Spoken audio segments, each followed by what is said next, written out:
Bill और Jeffrey की जो जोड़ी है, अक्सर जब मिला करते थे बच्चों को, तो वो अपने आप को और दुनिया की रियलिटीज़ को एक्सपोज़ करते थे उनके सामने। He would lay himself bare in front of the children कि देखो दुनिया कैसी है। And this was a super big thing. But ये कहते हैं कि it was not a super big thing. वो यूजुअली कहते हैं it was a Microsoft thing. समझ रहे हो ना? आपने तो ईमेल्स पढ़ी होंगी, वो एक टैबलॉइड ने लीक कर दी थी, कोई गंदा सा रसाला है कोई, तो ये बातें लीक की किरदार कशी करने के लिए, और ब्लैकमेलर होते हैं, रिश्वत मांगते हैं ये। वो सारी ईमेलें लीक कर दी उन्होंने, जो प्राइवेट बातें की हुई थी जेफरी एप्स्टीन बिल गेट्स ने। फिर उस टैबलॉइड में जो किरदार कशी करना चाहते थे बिल गेट्स की, उन्होंने और जैसे ना उनके जख्मों में नमक पाशी की। और बिल गेट्स की जो ईमेल्स थी अपनी ज़ाती बीमारियों के एतबार से, अपनी ज़ाती मेडिकल हेल्थ के एतबार से, वो भी लीक कर दी।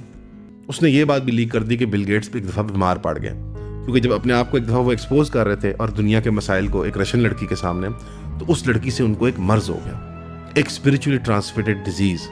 यानी वो भी कोई मज़हब की जैसे मारी हुई कोई लड़की थी, और उसने कोई उनको डिजीज़ दे दिया, स्पिरिचुअली ट्रांसफर्ड।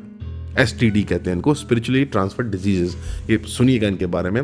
और हमारे लोग क्या कर रहे हैं? जब बिल गेट्स माइक्रोसॉफ्ट बना रहा था, तो पाकिस्तान बैरियर टाउन का आईफल टावर बना रहा था। आप सोचें, 200 साल में कुछ बदला नहीं। जब हार्वर्ड और येल और ऑक्सफोर्ड और कैम्ब्रिज यूनिवर्सिटियां बन रही थी, तो यहाँ ताजमहल बन रहे थे। आप लोगों ने क्या किया? हमारी हुकूमत, हमारी अवाम, हम सब ने मिलकर डोनाल्ड ट्रंप को नोबेल प्राइज के लिए इलेक्ट किया। नोबेल प्राइज, चाहे वो अमन की फील्ड हो, इंसानियत की खिदमत की फील्ड हो, साइंस की तरक्की हो, नई इजादात की फील्ड हो, उसमें तो जेफरी एप्स्टीन और बिल गेट्स का बनता था।